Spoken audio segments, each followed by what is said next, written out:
আলাইকুম গাইস, এই যে আমাদের বার্জ লোড হয়ে গেছে। দেখেন কত পাথর লোড আছে। পাথর এক সাইডে পাথর আছে আর এক সাইডে বালি আছে, বুঝলেন? এই যে লোড করার মেশিন এগুলোতে লোড হয়। এই যে দেখতে পাচ্ছেন ফটো ধারে ধারে লেগে আছে সব। ওই যে একটা জাহাজ লোড হচ্ছে, ওই যে একটা ট্রাক আসছে, ট্রাকটা আমাদের এখানে অ্যাসেস্ট করবে। ওনার তো সবই দেখতে পাচ্ছেন।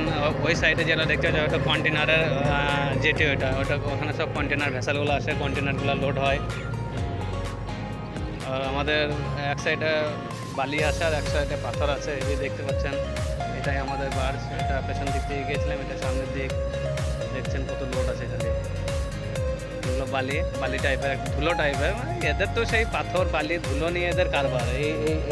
এই প্রায় এটা আপনার এই পোর্টটাতে, এটা হচ্ছে রাসেল সাকর পোর্ট। এটা সাকর পোর্ট। হ্যাঁ, আমরা প্রথমে ছিলাম এটা আল হামরিয়া পোর্ট, দুবাইয়েরই। এখান থেকে মাল আজকে লোড হয়ে গেছে, রাত্রেবেলা লোড হয়েছে।